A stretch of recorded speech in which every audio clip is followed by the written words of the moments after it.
Halo semuanya, video ini kami susun sebagai bagian dari tugas mata kuliah akuntansi industri khusus.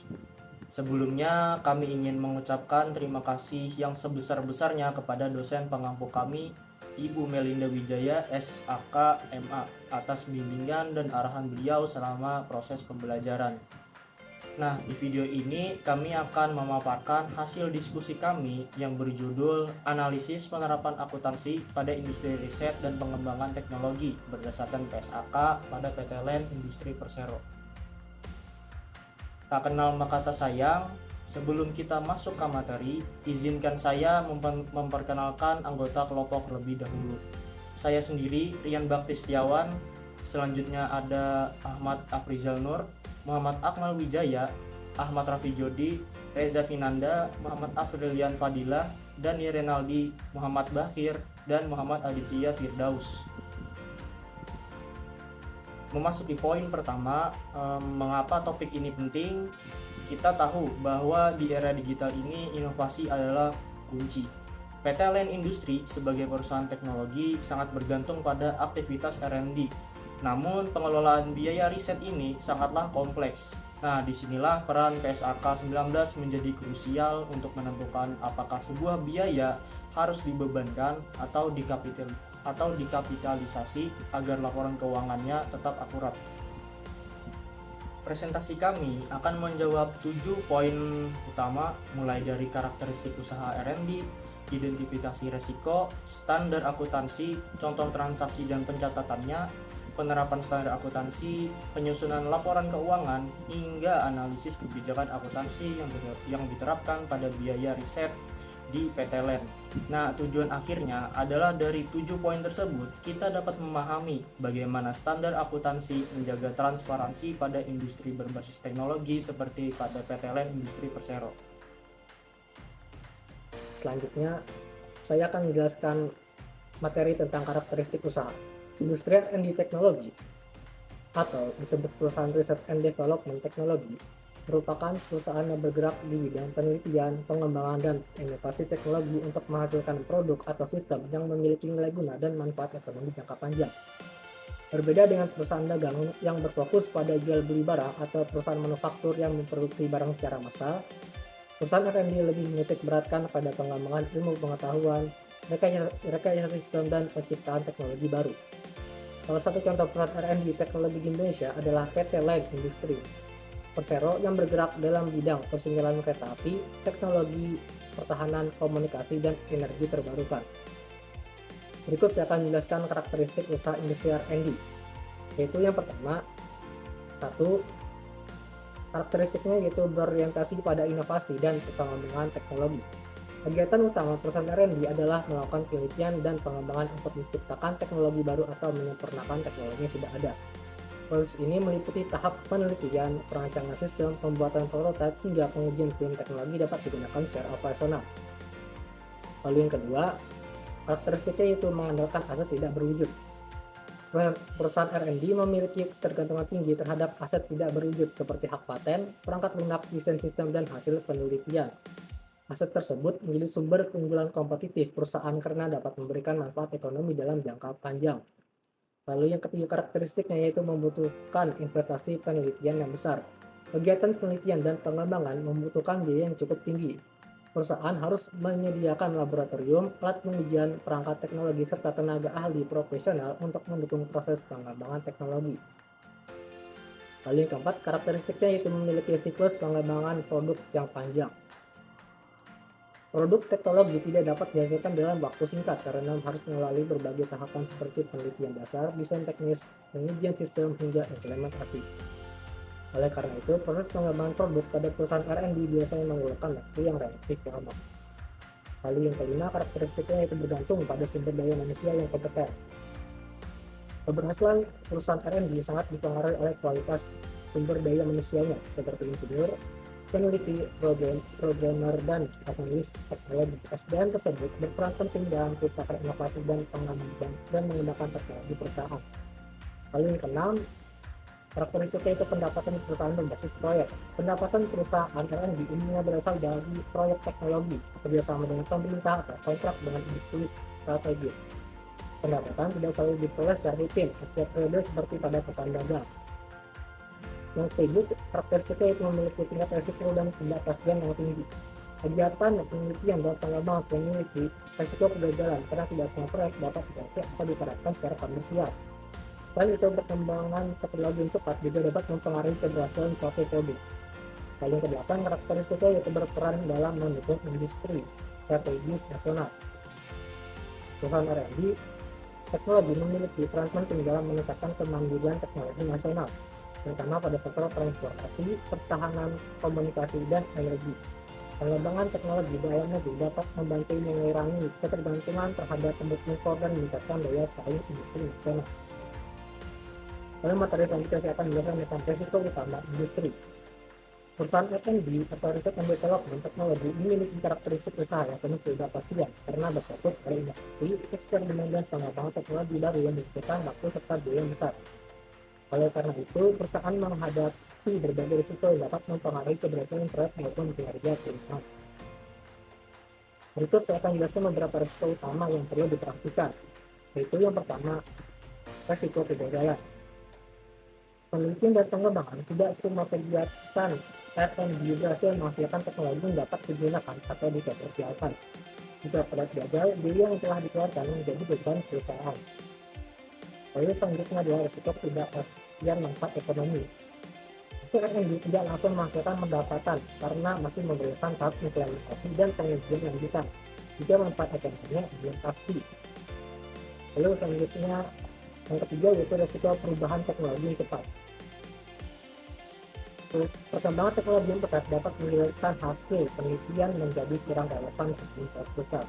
Lalu yang keempat adalah risiko pembengkakan biaya. Perubahan spesifikasi atau kebutuhan teknis dalam proyek dapat meningkatkan biaya melebihi anggaran awal. Lalu yang kelima adalah risiko keterlambatan proyek. Kompleksitas dari teknologi dapat menyebabkan keterlambatan dan berdampak pada tertundanya pendapatan dan potensi sanksi kontrak. Lalu yang keenam adalah risiko perlindungan hak kekayaan intelektual. Tanpa perlindungan yang memadai, ada teknologi berisiko ditiru oleh pihak lain sehingga menyerang keunggulan kompetitif. Lalu yang ketujuh, itu risiko ketergantungan pada proyek pemerintah. Ketergantungan pada kontrak pemerintah dapat menjadi risiko jika terjadi perubahan kebijakan atau anggaran. Lalu yang kedelapan itu risiko penurunan nilai aset teknologi. Teknologi sudah tidak relevan dapat mengalami penurunan nilai dan mempengaruhi laporan keuangan. Lalu yang kesembilan ada risiko ketergantungan pada SDM ahli. Ketersediaan tenaga ahli sangat penting. Hilangnya SDM itu dapat menghambat keberhasilan proyeknya. Lalu yang ke-10 ada risiko perubahan regulasi. Perubahan regulasi dan standar teknologi dapat mempengaruhi arah penelitian operasional perusahaan. Jadi secara keseluruhan, pengelolaan risiko yang baik sangat diperlukan agar perusahaan R&D dapat tetap kompetitif dan berkualitas. Sekian dari saya, akan saya lanjutkan ayat selanjutnya. Sebelumnya perkenalkan, nama saya Muhammad Aditya Firdaus. Saya akan melanjutkan materi mengenai standar akuntansi pada perusahaan R&D seperti PT Lin Industri. Karena perusahaan PT R&D punya transaksi yang unik, mulai dari biaya penelitian, pengembangan teknologi, sampai kontrak proyek berjangka panjang, maka ada beberapa PSAK yang relevan untuk diterapkan. Yang pertama adalah PSAK 19 tentang aset tidak berwujud. Ini adalah standar yang paling utama. Intinya, di biaya tahap penelitian itu langsung dibebankan sebagai biaya periode. Tidak boleh dikapitalisasi, tapi biaya di tahap pengembangan baru bisa dikapitalisasi menjadi aset kalau memenuhi syarat tertentu, seperti ada kelayakan teknis dan ada manfaat ekonomis masa depan yang bisa dibuktikan. Lalu ada PSAK 16 untuk aset tetap yang mengatur peralatan laboratorium seperti spektrum analyzer, server komputasi, dan workshop engineer. Semua itu diakui sebagai aset tetap dan diusulkan selama umur manfaatnya.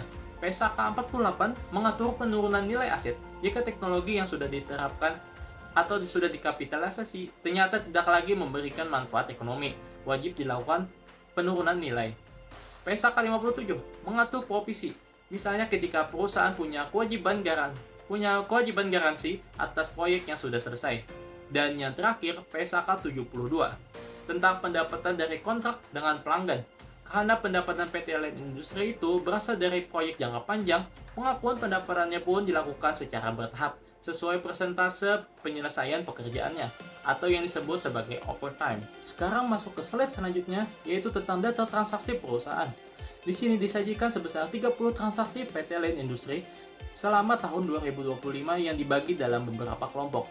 Kelompok pertama yaitu tahap research. Ada 5 transaksi seperti studi kelayakan awal sistem, pembelian aset simulasi, dan honorium tim peneliti. Total nilainya sekitar 1,4 miliar dan semuanya langsung dibebankan sesuai PSAK 19 dan bukan dikapitalisasi karena masih di tahap penelitian. Kelompok kedua yaitu tahap development.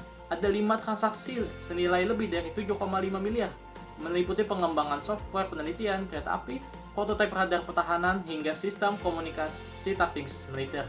Ini semua dikapitalisasi sebagai aset tidak berwujud. Kelompok ketiga yaitu pengadaan aset laboratorium sesuai PSAK 16 seperti spektrum analisir dan server komputasi AI yang menjadi total sekitar 7,3 miliar yang dicatat sebagai aset tetap. Lalu ada kelompok kontrak proyek sesuai PSAK 72 termasuk penerimaan uang muka proyek sebesar 4,5 miliar dan pengakuan pendapatan dari beberapa proyek yang nilainya mencapai belasan miliar rupiah. Ada juga transaksi pengujian dan implementasi, pendaftaran hak paten dan hak cipta, serta transaksi khusus seperti pengakuan penurunan nilai prototipe radar lama sebesar 480 juta, dan ada juga poin research dengan perguruan tinggi dan penerimaan dana hibah riset senilai 7,2 miliar. Keseluruhan transaksi ini nantinya menjadi dasar penyusunan laporan keuangan yang akan dibahas pada bagian berikutnya. Nah, pertama, perusahaan melakukan pengadaan aset laboratorium sebagai infrastruktur penelitian. Aset yang dibeli perusahaan meliputi yaitu yang pertama spektrum analyzer radar, kemudian server simulasi AI, modul komunikasi satelit, dan workstation engineer dengan total investasi semuanya yaitu sebesar 2,36 miliar rupiah. Nah, keberadaan aset ini sangat penting karena sebagai fasilitas utama dalam proses riset, simulasi, dan pengujian teknologi yang sedang dikembangkan perusahaan tersebut. Nah, secara akuntansi, transaksi ini tidak dicatat sebagai beban, melainkan dicatat sebagai aset tetap sesuai dengan PSAK nomor 16 karena memiliki umur manfaat lebih dari 1 tahun atau manfaat jangka panjang. Baik, setelah pada bagian sebelumnya dijelaskan mengenai biaya research dan biaya development awal, pada bagian ini akan terlihat bagaimana perusahaan mulai menyiapkan sarana fisik, pengembangan produk, kemudian memperoleh pendapatan proyek hingga memastikan teknologi tersebut siap digunakan. Nah, setelah sarana laboratorium tersedia, perusahaan masuk ke tahap pengembangan prototipe teknologi. Pada tahap ini, perusahaan mulai membuat model awal dari produk yang akan diuji, seperti prototipe persinyalan otomatis, prototipe inverter tenaga surya, dan prototipe komunikasi militer. Nah, total biaya pengembangannya mencapai 3,33 miliar rupiah. Hal ini menunjukkan perusahaan mulai memasuki development stage, yaitu tahap di mana hasil penelitian mulai diwujudkan menjadi produk teknologi yang lebih nyata dan siap untuk diuji lebih lanjut. Nah, selanjutnya dari hasil pengembangan tadi mulai menghasilkan kontrak proyek yang sebagai sumber pendapatan utama perusahaan. Beberapa proyek yang diperoleh perusahaan antara lain proyek persinyalan nasional, radar pertahanan, komunikasi bandara, dan juga sistem kontrol PLTS dengan total nilai kontrak sebesar 16,83 miliar rupiah. Sesuai PSAK nomor 72, pendapatan dari proyek-proyek ini tidak diakui secara keseluruhan. Jadi tidak diakui langsung semuanya, tetapi diakui secara bertahap mengikuti tingkat penyelesaian pekerjaan tersebut. Nah, jadi semakin besar progres proyek yang diselesaikan, semakin besar pula pendapatan yang akan diakui oleh perusahaan. Namun teknologi yang sudah dikembangkan ini belum bisa langsung digunakan, sehingga perusahaan perlu melakukan tahap pengujian dan implementasi. Pengujian ini meliputi uji integrasi persinyalan, uji lapangan radar, dan commissioning komunikasi. dengan total biaya mencapai 2,8 miliar rupiah. Tujuan dari tahap ini adalah memastikan bahwa teknologi yang dihasilkan itu aman, stabil, dan benar-benar layak diterapkan kepada pengguna akhir. Dengan kata lain, tahap pengujian ini menjadi validasi akhir sebelum produk teknologi dipakai secara operasional. Jadi pada bagian C sampai F ini dapat dilihat bahwa aktivitas perusahaan berjalan secara berurutan, dimulai dari penyediaan alat laboratorium, dilanjutkan pengembangan prototipe, kemudian menghasilkan proyek sebagai pendapatan perusahaan, dan diakhiri dengan pengujian sebelum teknologi ini digunakan.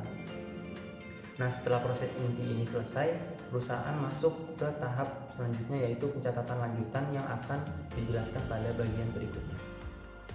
Baik, di sini saya akan menjelaskan mengenai hak kekayaan intelektual berdasarkan Persaker 19.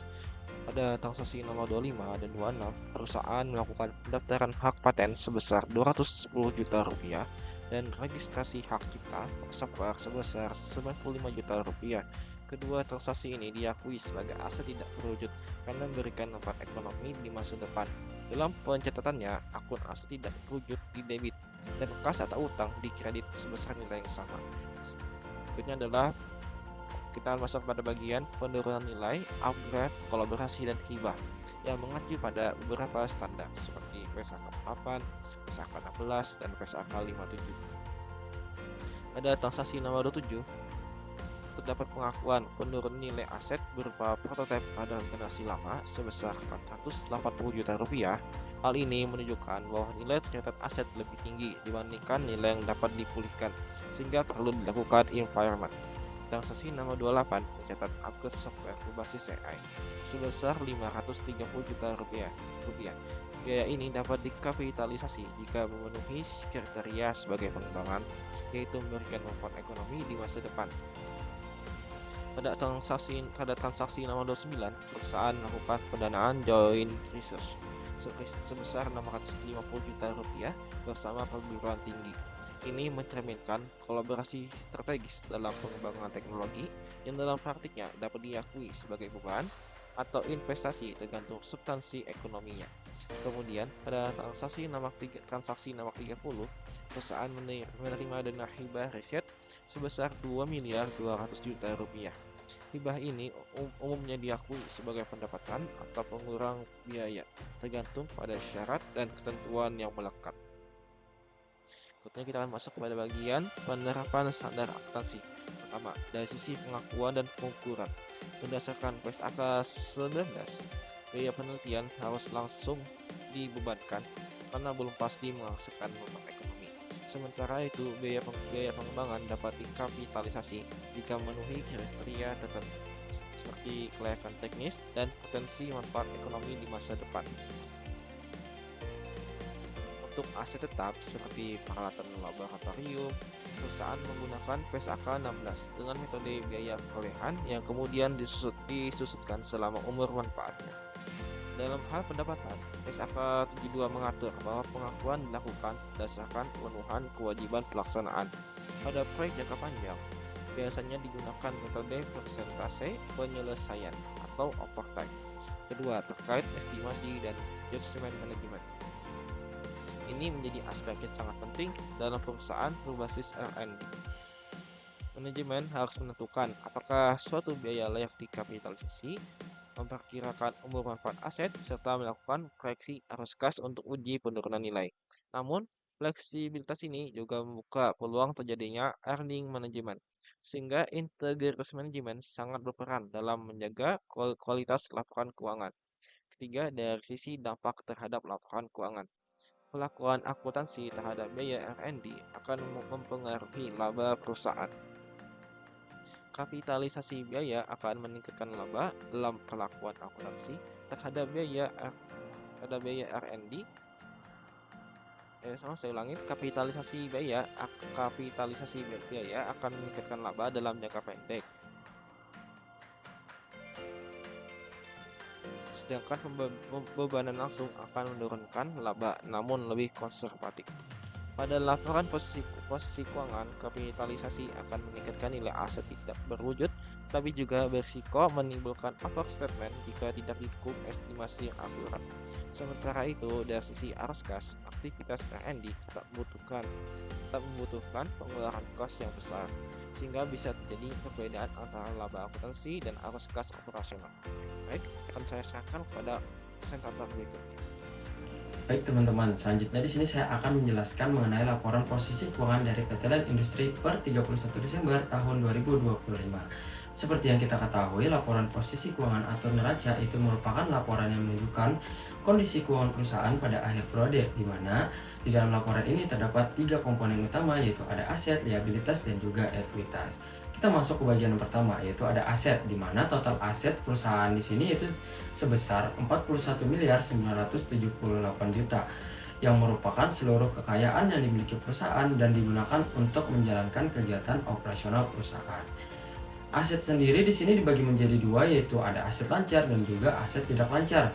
Untuk aset lancar itu jumlahnya sebesar 28.900 juta, yang merupakan aset yang dapat digunakan atau dicairkan dalam jangka waktu kurang dari 1 tahun. Di mana aset lancar di sini terdapat beberapa akun seperti kas dan setara kas sebesar 12.500 juta, yang menunjukkan dana yang dimiliki perusahaan untuk mendukung kegiatan operasionalnya. Terus yang kedua ada piutang usaha proyek teknologi sebesar 8.750 juta, yaitu tagihan perusahaan kepada pelanggan atas proyek yang sudah dikerjakan. Terus yang ketiga yaitu ada uang muka proyek diterima sebesar 4.500 juta. Yang keempat, persediaan komponen teknologi sebesar 2.300 juta, serta biaya dibayar di muka sebesar 850 juta. Dari besarnya aset lancar ini menunjukkan bahwa perusahaan itu memiliki kemampuan yang cukup baik dalam memenuhi kebutuhan operasional jangka pendeknya. Terus selanjutnya untuk aset tidak lancarnya di sini berjumlah sebesar 13.078 juta, yang merupakan aset yang digunakan perusahaan dalam jangka panjang. Di mana aset tidak lancar di sini itu paling besar dari aset tidak berwujud sebesar 7.280 juta. Aset tidak berwujud ini berasal dari pengembangan software, radar pertahanan, sistem komunikasi, hak paten, dan juga hak cipta. Biaya pengembangan tersebut itu dikapitalisasi sesuai dengan PSAK 19 karena dianggap dapat memberikan manfaat ekonomi di masa depan. Hal ini menunjukkan perusahaan itu berbasis riset dan teknologi yang sangat bergantung pada inovasi.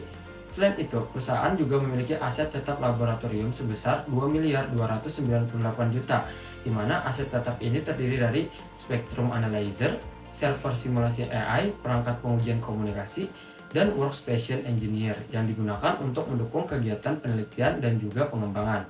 Kemudian juga terdapat investasi jangka panjang sebesar 3.500 juta. Selanjutnya kita masuk ke bagian kedua, yaitu ada liabilitas, di mana total liabilitas perusahaan di sini sebesar 15.840 juta. Liabilitas sendiri itu merupakan kewajiban atau utang perusahaan kepada pihak lain yang harus dibayar atau diselesaikan oleh perusahaan pada periode tertentu.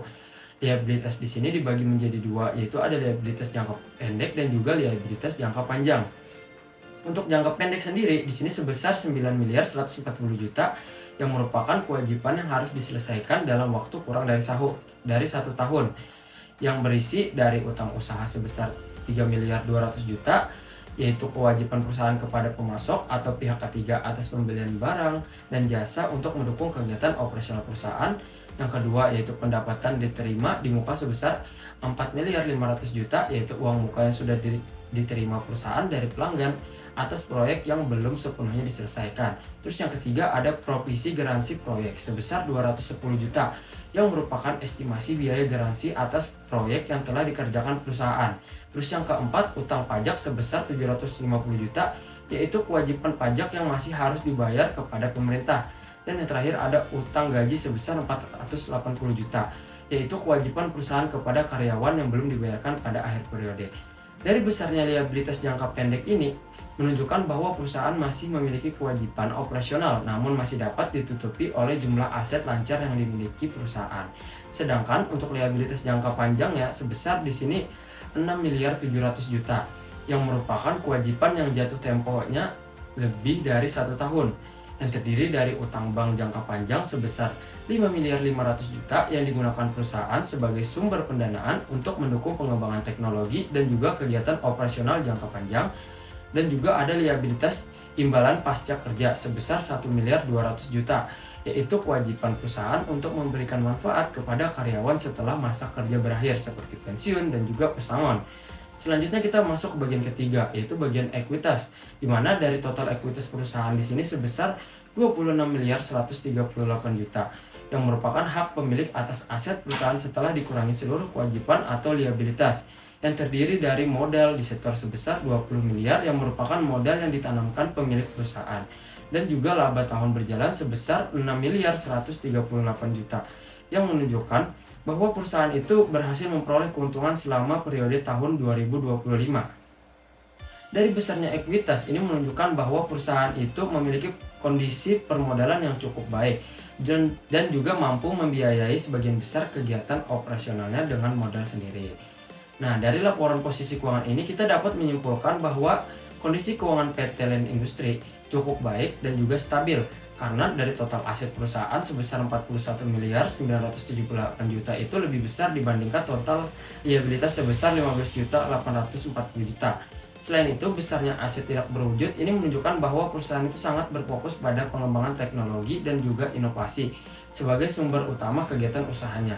Hal ini sesuai dengan karakteristik perusahaan berbasis Research and Development atau R&D. Nah, dengan kondisi tersebut, perusahaan ini dinilai memiliki kemampuan yang cukup baik dalam menjalankan operasional, memenuhi kewajiban, serta mengembangkan teknologi untuk jangka panjang. Mungkin itu saja dari saya, selanjutnya akan saya serahkan ke presentator selanjutnya.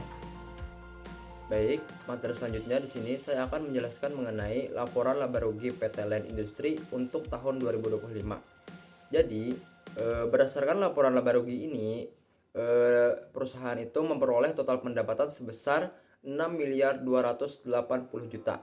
Nah, pendapatan ini tuh berasal dari beberapa proyek teknologi dan pertahanan, di mana kontribusi terbesar berasal dari proyek radar pertahanan sebesar 6.200 juta.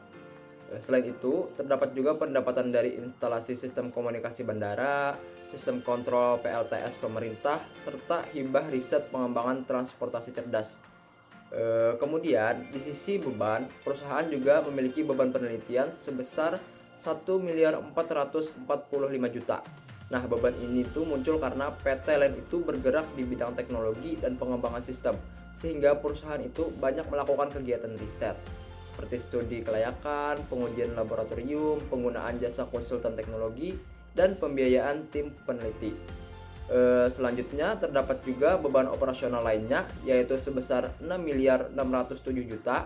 Beban ini tuh meliputi biaya pengujian sistem, biaya komisioning, gaji engineer, penyusutan aset laboratorium, amortisasi aset tidak berwujud, hingga biaya administrasi perusahaan. Nah, hal ini tuh menunjukkan bahwa aktivitas operasional dan pengembangan teknologi perusahaan itu cukup besar. Jadi, setelah seluruh pendapatan itu dikurangi dengan beban penelitian dan beban operasional, perusahaan memperoleh laba sebelum pajak itu sebesar 8.228 juta. Kemudian, setelah dikurangi pajak penghasilan 25% atau sebesar 2.057 juta, diperoleh laba bersih tahun berjalan itu sebesar 6.171 juta. Nah, jadi dari laporan laba rugi ini tuh dapat kita simpulkan bahwa meskipun perusahaan memiliki biaya penelitian dan operasional yang tinggi, PT LAN Industri itu tetap mampu menghasilkan laba bersih yang cukup baik. Ini tuh menunjukkan bahwa kinerja perusahaan masih efektif dan proyek-proyek yang dijalankan mampu memberikan keuntungan bagi perusahaan. Mungkin segitu saja penjelasan dari saya. Selanjutnya saya serahkan ke presentator berikutnya. Terima kasih. Oke, baik, selanjutnya memasuki pada bagian catatan atas laporan keuangan. Pada PT LAN ini, dia memiliki tolak ukur PSAK yang dijadikan acuan dari proyek kami ini, yang diantaranya adalah PSAK 19, 16, 48, 57, dan 72. Yang dimana dari beberapa PSAK tersebut memiliki kegunaannya masing-masing, yang dimana disajikan dalam CALK-nya itu sendiri. Kita mulai dari PSAK 19. Nah, di sini PSAK 19 ini adalah PSAK yang mengakui biaya penelitian yang dibebankan. Nah, bisa dilihat di sini Untuk PSAK 19 sendiri itu tuh mengakui aset yang tidak berwujud yang dikapitalisasi dan diamortisasi dengan metode garis lurus. Selanjutnya itu adalah aset laboratorium. Itu tertulis pada PSAK 16 yang dimana dapat diketahui itu adalah pengakuan biaya penyusutan yang dimana seperti pada laporan keuangan adanya penyusutan dari umur manfaat dari masing akun seperti spektrum analyze, server komputasi, terus perangkat pengujian, dan workstation engineer.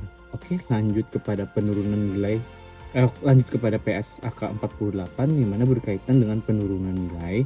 Di sini adanya pengujian penurunan nilai yang dimana PSAK 48 ini itu mengindikasi adanya penurunan nilai pada prototipe radar generasi pertama yang dimana adanya kerugian penurunan nilai sebesar 480 juta. Oke, baik, selanjutnya kita memasuki pada PSAK 72. Nah, di PSAK 72 ini adanya pendapatan proyek yang diakui secara bertahap atau overtime berdasarkan metode input. Jadi itu uang muka proyek dicatat dulu sebagai pendapatan, lalu diterima di muka dalam liabilitas dalam bentuk jangka pendek. Nah, selanjutnya di sini ada terakhir yaitu PSAK 57. Nah, untuk PSAK 57 ini adalah mengakui provisi yang mana berdasarkan garansi proyek yaitu sebesar 210 juta yang dimana berdasarkan estimasi kewajiban tersebut garansi yang mungkin timbul setelah proyek itu diserah terimakan dan mengacu pada pengalaman historisnya klaim garansinya itu dan kompleksitas proyeknya itu didasarkan pada garansi tadi seperti itu. Nah, kesimpulannya apa dari PSAK 19, 16, 48, 72, dan 57. Jadi kesimpulannya apa? Kesimpulannya itu dari tolak ukur yang dijadikan dasar acuan CLK-nya adalah CLK-nya memberikan penjelasan rinci atas laporan keuangan seperti itu, yang dimana penerapan PSAK-nya dilakukan secara konsisten, yang dimana itu tuh juga meningkatkan transparansi, akuntabilitas, dan kualitas informasi keuangannya seperti itu, dan juga mendukung pengambilan keputusan manajemen dan investor. Mungkin sekian pembahasan saya mengenai catatan atas laporan keuangan, dilanjutkan dengan presentator selanjutnya. Nah, oke, selanjutnya itu ada alternatif metode yang digunakan oleh PTLN. Nah, jadi dalam penerapan standar akuntansi, PTLN ini dia juga memiliki beberapa alternatif metode penelitian. Nah, contohnya ini ada yang pertama ada dia penelitian dan pengembangan. Pada bagian ini, perusahaan itu dia memiliki dua alternatif metode, yaitu metode kapitalisasi dan metode pembebanan langsung. Nah, PTLN ini dia memilih metode kapitalisasi untuk biaya pengembangan yang telah memenuhi kriteria PSAK 19. Nah, yang artinya itu biaya tersebut itu tidak langsung dibebankan, tetapi dicatat sebagai aset tidak berwujud. Nah, dampaknya itu pada laba perusahaan jangka pendek menjadi lebih tinggi dan nilai aset juga meningkat. Sebaliknya, jika menggunakan metode pembebanan langsung, seluruh biaya itu dia akan langsung mengurangi laba sehingga hasilnya lebih konservatif. Oke, next. Nah, selanjutnya itu ada alternatif metode biaya penyusutan aset tetap. Nah, selanjutnya dalam penyusutan aset tetap ini terdapat dua metode utama, yaitu metode garis lurus sama metode saldo menurun ganda. Nah, PTLN itu dia menggunakan metode garis lurus, di mana beban penyusutan itu dia dibagi sama setiap periode. Hal ini tuh bisa membuat laporan keuangan itu dia lebih stabil dan mudah dianalisis. Nah, dia itu beda dengan metode saldo menurun ganda yang membebankan biaya lebih besar di awal. Jadi sehingga laba pada tahun-tahun awal itu dia menjadi lebih rendah. Next. Nah, selanjutnya itu ada alternatif metode pengakuan pendapatan proyek. Nah, untuk pengakuan pendapatan proyek ini dia itu mengacu pada PSAK 72 yang menyediakan dua metode output dan metode input. Nah, di PT Industri ini dia digunakan metode input, yaitu berdasarkan biaya yang telah dikeluarkan. Metode ini itu dia lebih mudah diukur dan lebih andal, terutama untuk proyek R&D yang kompleks. Nah, sementara itu metode output itu dia sebenarnya dapat menjelaskan progres fisik secara lebih akurat, namun memerlukan estimasi yang lebih subjektif. Nah, selanjutnya itu ada tentang dampak kebijakan terhadap kinerja. Nah, di bagian ini kebijakan akuntansi yang diterapkan PTLN Industri itu dia memberikan dampak yang cukup signifikan terhadap kinerja perusahaan. baik dari sisi keuangan maupun strategi perusahaan. Nah, selanjutnya kita masuk ke dalam contoh di bagian profitabilitas. Nah, dari sisi profitabilitas, kebijakan kapitalisasi biaya pengembangan membuat laba jangka pendek terlihat lebih tinggi. Karena biaya itu dia tidak langsung dibebankan, tapi biaya penelitian yang langsung dibebankan serta adanya penurunan nilai aset tetap memberikan dampak negatif terhadap laba periode yang berjalan. Nah, selanjutnya itu di bagian aset dan neraca. Dari sisi aset, kapitalisasi itu dia meningkatkan nilai aset tidak berwujud secara signifikan. Nah, hal ini itu dia mencerminkan bahwa perusahaan berfokus pada inovasi sekaligus memperkuat posisi keuangan dan meningkatkan kepercayaan investor terhadap potensi pertumbuhan perusahaan. Nah, selanjutnya di bagian arus kas. Nah, pada arus kas terjadi perbedaan antara laba akuntansi dan arus kas operasional. Hal ini karena biaya yang dikapitalisasi itu dicatat sebagai arus kas investasi, sehingga arus kas operasional itu dia terlihat lebih baik dibanding kondisi sebenarnya. Nah, selanjutnya ada pengambilan keputusan manajemen.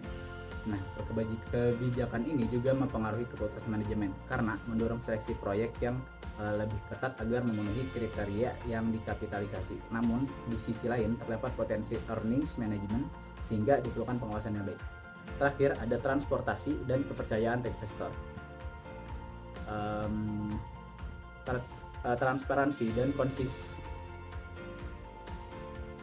Transparansi dan konsistensi dalam penerapan kebijakan akuntansi sangat penting untuk menjaga kepercayaan investor.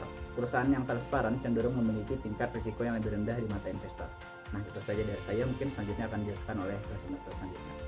Sebagai penutup dari sesi pemaparan, dapat kami simpulkan bahwa perusahaan R&D seperti PT Len Industri Persero memiliki karakteristik khas seperti berorientasi inovasi, bergantung pada aset tidak berwujud, siklusnya panjang, dan SDM kompeten dengan pendapatan berbasis proyek dan ketidakpastian tinggi. Risiko utama meliputi kegagalan penelitian, ketidakpastian manfaat, perubahan teknologi, pembengkakan biaya, keterlambatan proyek, serta risiko HKI dan kontrak pemerintah. PSAK 19 mengatur biaya penelitian dibebankan langsung, sedangkan pengembangan dapat dikapitalisasi jika memenuhi kriteria. Transaksi R&D mencerminkan aktivitas kompleks dari penelitian hingga pengakuan pendapatan dan provisi. Kapitalisasi meningkatkan laba dan aset, namun membutuhkan judgement dan pengawasan ketat. Laporan keuangan yang sesuai PSAK menghasilkan informasi yang relevan dan andal. Sesuai kutipan pada layar kami, kebijakan akuntansi yang transparan dan konsisten adalah fondasi kepercayaan investor. Terima kasih telah menonton hingga akhir. Saya Rian Baktistiawan, mewakili kelompok pamit undur diri. Salah kilaf mohon maaf. Wassalamualaikum warahmatullahi wabarakatuh.